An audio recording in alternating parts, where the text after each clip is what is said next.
amado.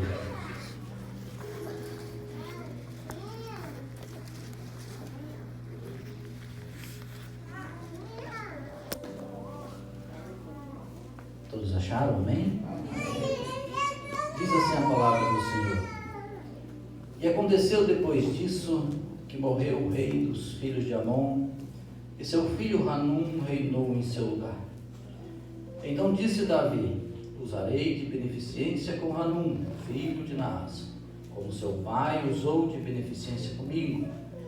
E enviou Davi a consolá-los pelo ministério de seus servos acerca de seu pai, e vieram os servos de Davi à terra dos filhos de Amon. Então disseram os príncipes dos filhos de Amon a seu senhor Hanum: porventura honra Davi teu pai aos teus olhos? Por que te enviou consoladores? Porventura não te enviou Davi os seus servos para reconhecer essa cidade, e para espiá-la, e para transtorná-la? Então tomou Hanum os servos de Davi, ele raspou metade da barba, ele cortou metade das vestes até as nádegas e os despediu. O que fazendo saber a Davi, este enviou a encontrá-los, porque estavam estes homens sobremaneira envergonhados. E disse o rei: deixai-vos em Jericó, até que vos torne a crescer a barba, e então vinde, ou então retorne. Amém? Os irmãos podem tomar nossos assentos. Queridos irmãos, eu dou graças a Deus. Quero aqui já de antemão agradecer ao pastor Paulo, todo o corpo de obreiros, pelo convite, pela confiança de estarmos aqui cooperando com os irmãos. Digo que, confesso que quando cheguei aqui tremi, porque a gente congrega lá em cima, a igrejinha pequena, e agora parece que já estamos desacostumando com o povo. E graças a Deus estamos aqui nesta noite, cooperando com os irmãos, e creio que Deus, Ele tem uma palavra para nós nesta noite e vai falar conosco. Meus queridos irmãos, quando nós decorremos a palavra de Deus e o texto lido, então nós analisamos o texto dentro do seu contexto. Nós encontramos aqui um grupo de homens totalmente envergonhados. Israel vivia um período de transição. Israel estava deixando o governo teocrático de Deus e passando para a monarquia. Então, neste interim, Samuel reinou, ou melhor, governou e julgou Israel como sacerdote e juiz, desde a sua mocidade até a sua velhice. E quando ele já estava velho, ele passou o trabalho aos seus filhos, mas os seus filhos não andou nos caminhos de Samuel. Então o povo não aceitou. O povo disse antes: queremos um rei como tem as outras nações, para que nos entre na guerra, nos leve e nos traga, e que nos julgue como tem as outras nações. Então eles fizeram uma reunião entre os líderes, os anciões, líderes de todas as tribos, e trouxeram esta proposta a Samuel. E esta proposta entristeceu o coração de Samuel. Então ele foi orar a Deus, e Deus confortou Samuel. Deus disse: olha, meu filho, não foi a ti que eles rejeitaram, foi a mim. Mas se eles querem um rei, então eles terão um rei. Deus não entrou em contradição. Explicou para eles os direitos e os deveres do rei, a qual eles não conheciam, no sentido governamental e no sentido tributário. Mas mesmo assim eles optaram: nós queremos um rei. Então veja que Deus, ele provoca uma situação. Ele vai a um fazendeiro por nome Quis, descendente da tribo de Benjamim, e ele provoca uma situação. Alguns animais daquele homem se perdem. Então ele chama o seu filho Saul e chama o seu moço e disse: vai atrás desses animais. E por 3 dias eles caminharam atrás desses animais e não encontraram. E era uma perda exorbitante pelo devido valor que tinha na época. E veja que Deus já começa aqui quebrando protocolos. Porque se nós olharmos no livro de Gênesis, no capítulo 49, quando Jacó dava a bênção patriarcal aos seus filhos, ele disse que o cetro e o governo jamais sairia da tenda de Judá. E aqui Deus deixa a tribo de Judá e vai à tribo de Benjamim, uma das menores tribos de Israel, e também uma das menores famílias, que era a família de Quis. Isso aqui prova que Deus, ele não depende da autoridade do governo do homem, e nem da opinião minha e nem da sua, quando ele quer fazer alguma coisa. Ele escolhe Saul. Veja que um dia antes, ele vai a Samuel de noite e disse: eu estou te enviando um homem, e você unge ele como rei. No terceiro dia, quando Saul já tinha desanimado, ele disse: vamos voltar para casa, para que o nosso pai não se preocupe mais com os animais e comece a se preocupar com a gente. Foi quando o moço, olha aqui, meus queridos irmãos, quando Deus quer usar o moço de Saul, que não tem o nome na história, que não tem nenhum nome na Bíblia, olha o que ele fez. Vamos aqui perto, tem uma cidade, e nela tem um profeta. Este homem é homem de Deus, é homem respeitado. O que ele fala se cumpre, o que ele fala acontece. Vamos até ele. Saul disse: olha, eu não tenho nada para levar a este homem. Sempre quando eles iam ao profeta, eles levavam uma oferta. Nós não temos nada, até o pão que tinha nos nossos alforjes se acabou. O moço disse: vamos ao profeta, eu ainda tenho algumas moedas de prata, eu levo e entrego na mão dele. Aleluia. Mas vamos aos profetas. Meus queridos irmãos, quantas das vezes a nossa vitória está prestes a alcançar e nós estamos querendo voltar para trás, pastor, mas um anônimo que não tem nome na história, que não tem nome na Bíblia, na mídia, que não tem status, é através dele que nós conseguimos continuar de pé. Aleluia. Quantas das vezes eu posso subir aqui e pregar, você pode subir aqui e cantar, mas atrás disso tem um anônimo que está com as mãos estendidas. Senhor, abençoa o pastor Paulo, abençoa o Miqueias, abençoa o Narciso, abençoa o irmão Luiz, abençoa o irmão Adriano, irmão Heitor, para que eles tenham palavra para entregar para a igreja. E muitas das vezes nós subimos aqui e descemos, achamos que somos nós que alcançamos isso, mas às vezes tem alguém lá no banco que não tem nome, não tem uma gravata, mas tem Deus, e Ele está rogando por nós. Glória a Deus, aleluia.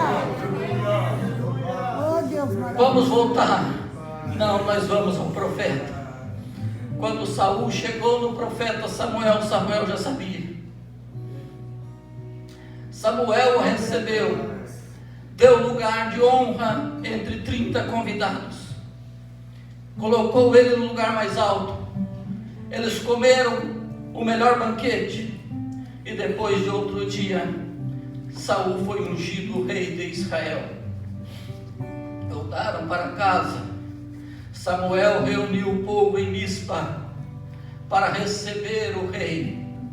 Quando Saul chegou, a Bíblia diz que Saul era um homem belo, homem alto, dos ombros para cima, ele sobressaía sobre todos os demais de Israel. Então, quando ele chega, todo o povo o recebeu, e ele foi aclamado rei de Israel. Israel vivia um período crítico. Os amonitas queriam furar o olho dos guerreiros de Israel. E para que isso não acontecesse, eles tinham que pagar tributos, ou seja, mandar os seus impostos para os reis de Amonita. Mas quando Saul, já ungido rei de Israel, ele ouve aquilo, ele se revolta. O Espírito de Deus se apoderou dele, na qual ele reuniu o povo e foi para a guerra e deu o livramento a Israel. Mas quando ele dá esse livramento, ele é tão ovacionado pelo povo, que os músicos de Israel compuseram um hino, e neste hino puseram uma estrofe: Saul matou os seus milhares, e Esaú foi ovacionado, bem recebido e bem aceito, porque já era um osso forte, um moço bonito, e agora com a unção de Deus isso se tornou melhor ainda. Ele usou a unção já com o que ele tinha e se tornou poderoso. Mas quando a unção é demais, o homem muitas das vezes se esquece de Deus. Quando ele acha que está podendo, quando ele acha que está sendo ovacionado, isso é um perigo. Muitas das vezes, meus queridos irmãos, como se diz, é um tropeço para quem não sabe se cuidar. Eu estou pregando demais, eu estou cantando demais, e nós começamos a se inchar. Quando Samuel dá ordem para Saul pegar o seu exército, pegar o povo, e ir contra Amaleque, e destruir Amaleque. Para os irmãos que conhecem a história, Amaleque foi um povo que lutou contra Israel quando Israel estava no deserto. Eles travaram batalha, e precisou de Moisés, Arão e Hur. Eles disseram: eu vou subir ao monte, e manda Josué reunir todos os homens e ir à guerra contra Amaleque. Eles estavam de viagem, eles não tinham armas, eles não estavam preparados para a guerra, e mesmo assim Amaleque se opôs contra eles, e eles venceram, porque de cima do monte, Moisés, já cansado, estendia a mão, e quando ele estendia a mão, Israel prevalecia. Mas como ele já estava velho e cansado, as suas mãos não aguentavam. E Arão e Hur, que estavam do seu lado, observou isso.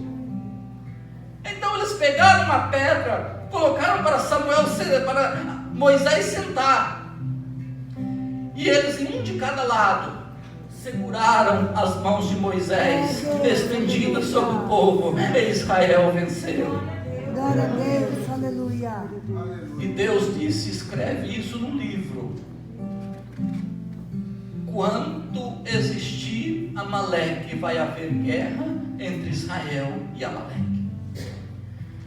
Agora Saul achou que porque tinha toda aquela unção, poderia desobedecer a Deus. Eles foram para a guerra, eles mataram os amalequitas, mas ele não matou o rei, e o melhor do gado e das ovelhas ele segurou vivo, e isso entristeceu o nosso Deus.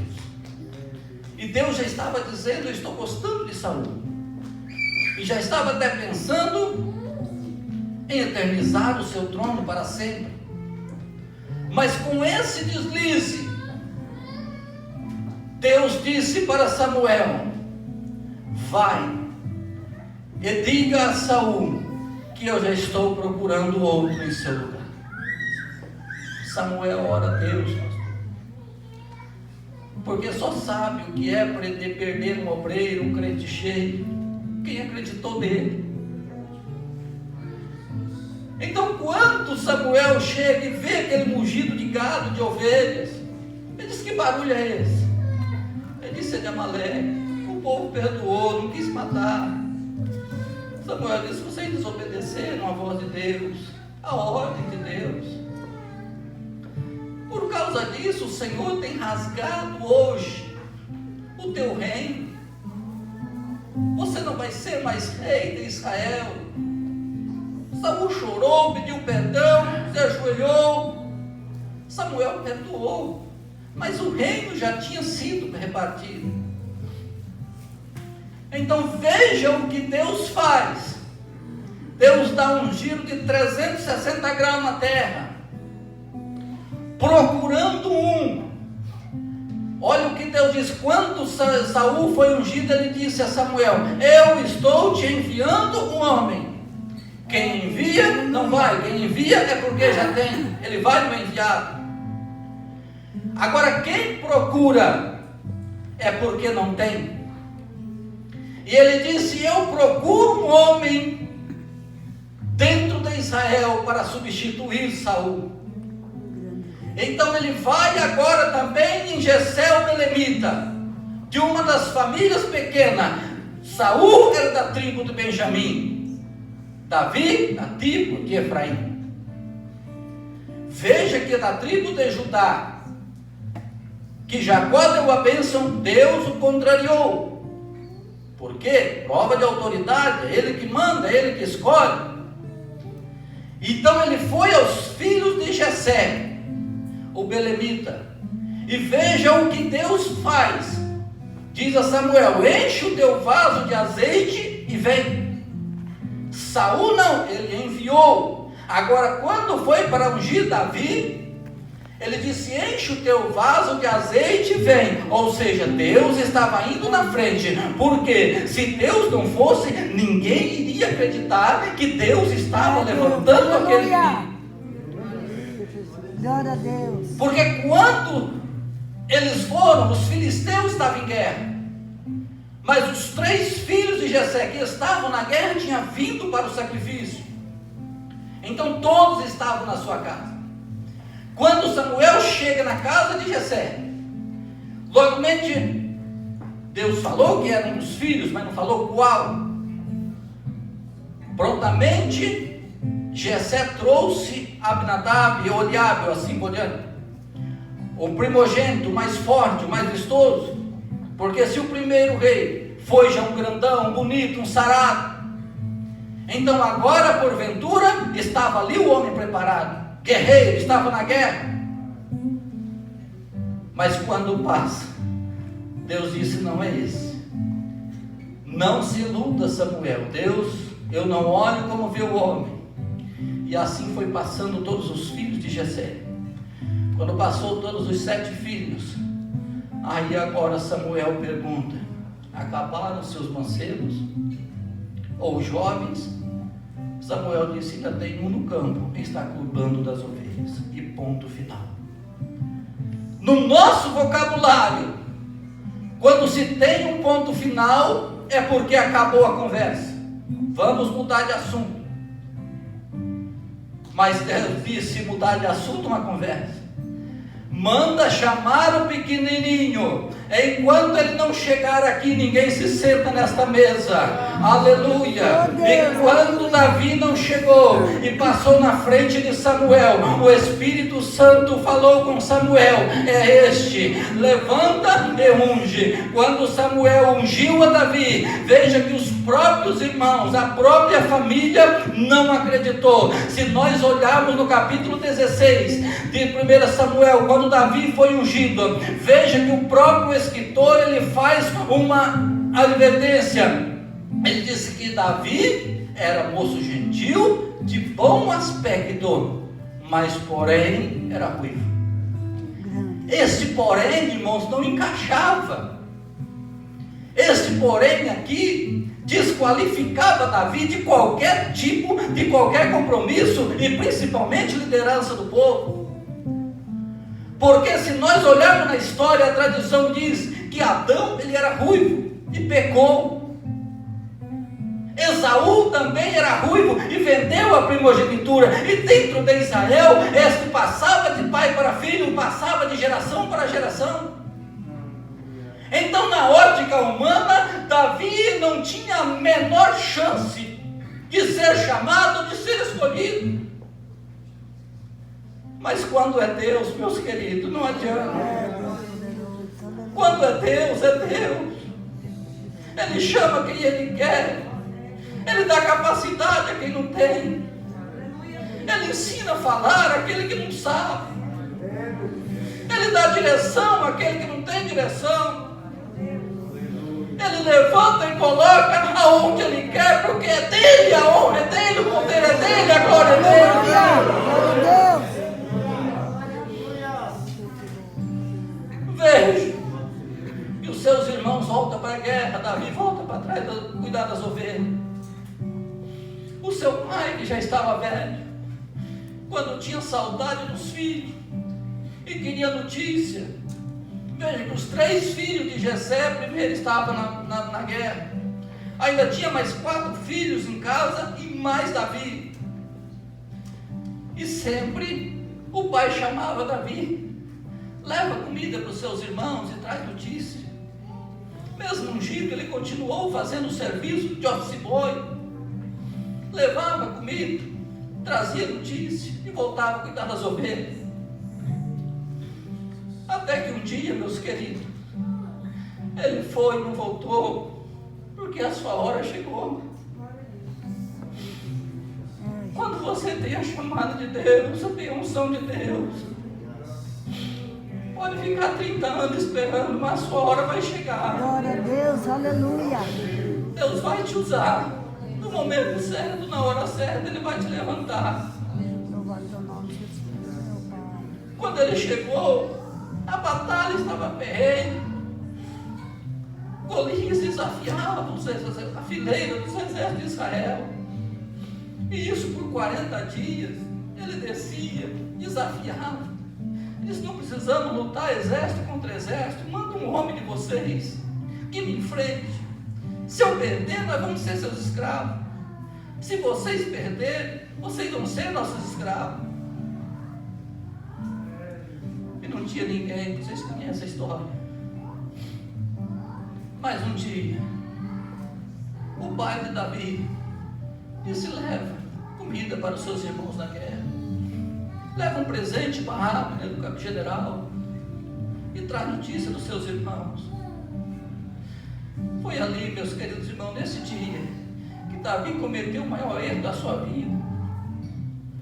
Desceu desafiando o exército de Israel, e aquele menino, que não tinha nome, não tinha preparo, não tinha uma espada, ouviu aquilo e não se aguentou. Veja, em toda a passagem, Davi não diz uma vez o nome Golias. Ele disse: quem é esse circunciso para desafiar as fileiras do exército de Israel? E circunciso quer dizer quem não tem aliança. Circunciso, quem tem aliança com Deus. O que Davi estava dizendo: nós temos aliança com Deus, ele não tem. Então prevalece quem tem aliança, prevalece quem tem unção. É Deus poderoso. Aleluia. Davi era homem de 3 metros, Golias era um homem de 3 metros de altura. A sua lança era feito eixo de tecelão. Para quem já viu um eixo de tecelão trabalhar, é tão ligeiro, tão ágil, que o olho não acompanha, de tão rápido que é. E Davi não tinha experiência nenhuma. Quando foram falar para o rei: tem um valente aí. E quando Saul viu o menino, desanimou. Falou: filho, você não tem experiência com guerra? Não tem. Como você vai enfrentar um gigante daquele tamanho? O homem preparado. Ele disse: olha, rei, eu cuido das ovelhas do meu pai. E no campo, um urso veio pegar uma ovelha, e eu lutei com ele e matei. Um leão veio pegar uma ovelha, eu tomei a ovelha dele, peguei ele pela barba e matei. Será que isso não serve? Aí Saul mesmo viu que não era ele, era Deus. É Deus poderoso. Quando Davi derruba Golias, irmãos, e corta a cabeça do gigante e volta para Saul, Saul pergunta para o general: de quem é esse menino? Filho de quem? Ninguém sabia. Ninguém sabia. E ali, meus queridos irmãos, ele é ovacionado. Davi se torna o bambambam na hora. Então, quando eles entram na cidade, os músicos não puderam tirar a estrofe que fizeram a Saul, mas acrescentaram uma a Davi. As mulheres saíram cantando com toda sorte de instrumento, dizendo: Davi, Saul matou os seus milhares, porém Davi os seus 10 milhares. E isso houve perseguição, isso causou inveja, e o menino foi perseguido. É aqui, pastor, que não dá para entender Deus. Deus chamou, Deus escolheu, Deus trouxe, usou. Mas agora a perseguição foi ferrenha. E não era, vamos dizer na nossa linguagem, um diácono da igreja, um irmão da igreja. Era o rei, a maior autoridade da época. Era a tropa de elite, o exército de Israel, que estava perseguindo.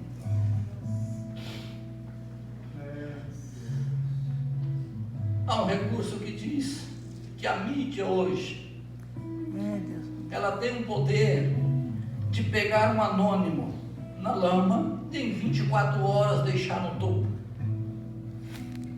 Esse mesmo recurso diz que a mídia também tem um poder de pegar quem está lá no topo e em menos de 24 horas deixar na lama.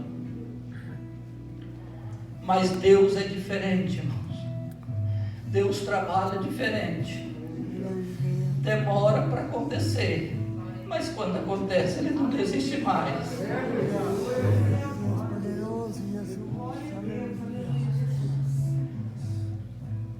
Davi fugiu, se fez de doido, se escondeu na caverna de Adulão, juiz do povo. Ali naquela caverna, Deus resolve mandar uma ajuda para ele. Que ajuda foi essa? 400 homens, olha o critério deles, homens endividados, de espírito desgostoso, homens levianos, que a sociedade não queria mais. É ali, meus queridos irmãos, dentro daquela caverna que Davi se torna general deles. Davi treina aqueles homens de uma certa forma, que o seu nome ficaram gravados nos anais da história. Aqueles 400 homens são chamados pela Bíblia de os valentes de Davi. Daqueles 400 homens, pastor, se dividiu em 4 grupos. O primeiro grupo eram os destros. Estes homens, quando eles entravam na guerra, eles não paravam enquanto não vencia, a ponto de que a mão grudava na espada. Você sabe o que é isso? A pele derreter e você querer abrir a mão e a mão ficar grudada na espada. O segundo grupo eram os canhotos. Este grupo era tão perigoso, descendente de Benjamim, eles atiravam pedra com a funda, a distância longe acertavam um fio de cabelo. O terceiro grupo eram os perigosos, porque eles lutavam tanto com a direita como com a esquerda, e eles eram tão corajosos, que um dia eles ouviram, 3 daqueles homens ouviram Davi expressar: quem me dera beber da água que está na fonte, na entrada de Jerusalém. E os filisteus cercavam a cidade de Jerusalém. De noite, 3 daqueles homens furaram a fileira, a guarnição dos filisteus, foram até lá na fonte, tiraram a água, encheram o vaso. No outro dia entregaram para Davi: está aqui a água, moço, meu rei, que o Senhor pediu. Aleluia. Davi ficou tão emocionado com aquilo, que ele não bebeu aquela água, ele derramou como libação, pela coragem e bravura daqueles homens. Será que os meninos eram loucos? O quarto grupo, esses eram os mais especiais. Esses não usavam armas, Eles não lutavam nem com a direita, nem com a esquerda, não usavam arma, nem espada, nem lança. Eles usavam azeite. Eles eram os consoladores. Esse grupo, eles vinham atrás. Quando a peleja se travava, eles vinham atrás catando os feridos, cuidando, limpando as feridas. Quando tinha alguém doente, eles iam lá consolar. Quando morria alguém, eles cuidavam do funeral, consolavam os da família. Então esses eram os especiais. Só usavam azeite. Como faz falta os consoladores nos dias de hoje. Jesus. Porque nós não estamos falando para super crente nem para super homem. Nós estamos falando para seres humanos. Que tem hora que a cruz pesa. E nós precisamos de consoladores.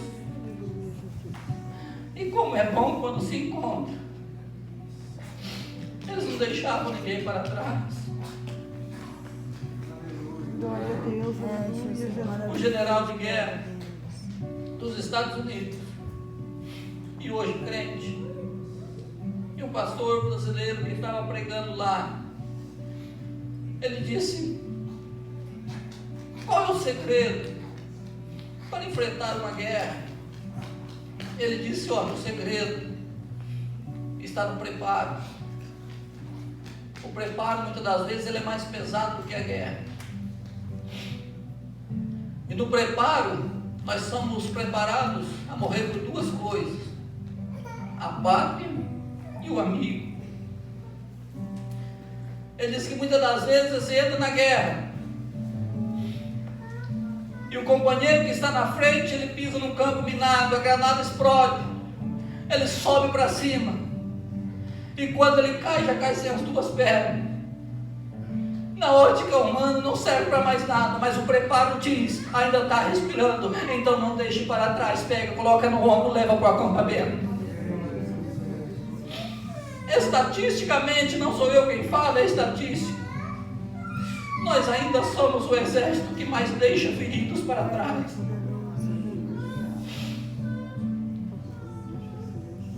Precisamos de consoladores, irmãos. Muitas das vezes nós almejamos somente o púlpito, somente a mim, somente estar no topo. Mas tem feridos ficando para trás. E nós precisamos levar o azeite, o consolo.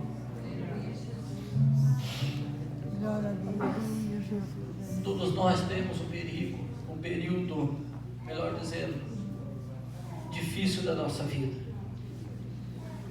Muitos pregadores falam que este período é um período do deserto, temos que atravessar o deserto, eles usam esta comparação. Outros dizem: nós estamos passando pelo vale. Não é errado, certo?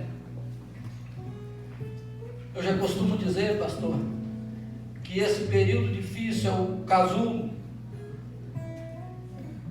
Quando a lagarta ainda é lagarta, ela se arrasta pelo chão, é um inseto que qualquer um pisa em cima, pode acabar com ela, e ela só anda se arrastando. Mas tem um período que ela se encasula, forma um casulo tão fechado, que apenas pequenas entradas de oxigênio para mantê-la viva. E ali dentro ocorre a transformação. E o casal de cientistas, querendo saber como é que ocorre essa transformação, eles pegaram o casulo, instalaram microcâmeras dentro para ver o procedimento e como é que isso ocorre. Mas quando a lagarta começou a se transformar em borboleta e as asas começou a crescer, eles não aguentaram de ver o tamanho do sofrimento daquele inseto. Então um deles foi lá, pegou o seu estilete e abriu o casulo, e a lagarta saiu. Ainda estava com o corpo pesado e as asas pequenininhas. Tinha asas, queria voar, mas não conseguia. Então eles entenderam que aquele sofrimento era para queimar caloria e as suas asas se fortalecer. Então eles entenderam também que o casulo não se abre de fora para dentro, e sim de dentro para fora. São as asas da lagarta, quando ela se forma em borboleta, que abre o casulo. Então ela começa agora a voar, porque ela tem asas fortes, asas grandes e corpo leve. Aleluia! Então aquele inseto que andava se arrastando, que qualquer um podia pisar em cima, agora ele vai ter que erguer a cabeça, bater continência, admirar a beleza, e ele ainda escolher a flor que quer assentar. Aleluia! Porque tem esse privilégio. Então o período crítico da nossa vida não é para nos derrubar, é para fazermos crescer espiritualmente, é para fazermos aprender uma lição diante de Deus. E Davi venceu, meus queridos irmãos, juntamente com esses homens. E quando o rei dos amonitas morreu, e o seu filho Hanum reinou em seu lugar, Davi disse: eu preciso usar de beneficência com o rei, com Hanum, porque quando eu precisei, eles me deram apoio. Então Davi envia consoladores a consolar o filho Hanum, o filho do rei de Amon. Então Davi enviou esses homens. Eles não usavam armas, não usavam espada, não usavam lança, usavam azeite. Eram os consoladores. O cuidado do rei ia com eles. Então quando eles chegam lá, um grupo de invejosos disseram a Hanum: viu, porventura enviou Davi a consolar acerca da morte de seu pai? Estes homens não vieram aqui para consolar, eles vieram aqui espiar a terra, espiar a cidade e depois transtorná-la. Então diz o texto que Hanum pegou aqueles homens, rapou a metade da barba e cortou as vestes até as nádegas e despediu. E aqueles homens saíram de sobremaneira envergonhados. Quando fizeram saber a Davi que aqueles homens estavam naquela situação, o rei não deixou eles chegar a Jerusalém, porque era envergonhado, muito vergonhoso. Pensa no maior nível de humilhação, era aquilo que aqueles homens estavam passando. Rapar a barba de um homem era tirar a sua honra. A nossa geração, a geração de hoje, não lembra desse tempo. Se você perguntar para os seus pais, seus avós, eles vão dizer: um fio de barba de um homem era documento. Quando você comprava um sítio, uma fazenda, um carro, qualquer tipo de negócio, você não precisava de ir no cartório, assinar um papel, reconhecer firma, protocolar e registrar. Dava a sua palavra. Um fio de barba valia como documento assinado e era respeitado. Naquela data, ele vinha ali cumprir a sua palavra, o seu negócio. Então tirar a barba de um homem era tirar a honra dele. Cortar as vestes de um homem, na situação que eles ficaram, era levar esses homens ao mais alto nível de humilhação. Então eles não podiam voltar para casa. Se eles tivessem morrido, eles seriam honrados. Morrer numa guerra, eles morriam com honra. A sua família era honrada. Mas soltar aqueles homens naquela situação era levar eles ao mais alto nível de humilhação. Então quando Davi disse manda eles esperarem aí. A cidade de Jericó, meus queridos, nós não temos tempo para falar isso, mas a cidade de Jericó, desde que Josué entrou com o povo de Israel, ela foi amaldiçoada e ninguém mais reergueu, a não ser um homem nos tempos do profeta Eliseu. Então não era mais uma cidade, era um povoado, apenas algumas pessoas moravam ali. Disse: deixa eles ficarem aí, até crescer a barba novamente, e depois eles voltam. Meus queridos irmãos, o que eu quero lhe falar nesta noite, aleluia, talvez você pode ter atingido pelos filhos de Amon, e ele te deixou envergonhado. Hoje, quando você conversa com um homem, com uma mulher que está afastado da igreja, a primeira coisa que eles falam: eu tenho vergonha, eu não tenho mais coragem, não tenho mais cara para voltar na igreja, eu não tenho mais coragem para pisar lá dentro. Aleluia, é isso que o diabo faz, é isso que o inimigo coloca na sua cabeça. Você não vai mais voltar lá, porque você não vai ser mais bem recebido, você não vai ser mais bem aceito, você não vai ser mais bem visto. É isso que o diabo coloca, aleluia. Por isso, quando o irmão Narciso, o primeiro dia que eu entrei aqui, irmão Narciso, a senhora lembra? O irmão Narciso saiu daqui, foi lá no banco me dar um abraço. O diabo tinha colocado isso na minha cabeça: eu não vou ser bem recebido, não vou ser bem aceito. Mas aquele abraço, que talvez para o senhor não significou nada, mas para mim tirou todo aquele peso, aquela angústia que Satanás tinha colocado. Deixar eles ficar lá. A barba vai crescer. Eles tiraram a barba, mas não tiraram a raiz. A barba vai crescer e vocês podem voltar para Jerusalém. Aleluia. Se você conhece alguém da sua família, parente, amigo do trabalho, que está desviado, ore por ele. E não é pouco não, irmãos. Satanás coloca uma barreira tão grande, uma vergonha tão grande, que ele passa longe para encontrar um crente. Aleluia. Isso é coisa do diabo, é coisa do inimigo. Mas a barba vai crescer, aleluia, e você pode voltar e entrar em Jerusalém novamente. Colocamos de pé. Eu gostaria de fazer uma oração com a permissão do pastor. Você quer orar comigo?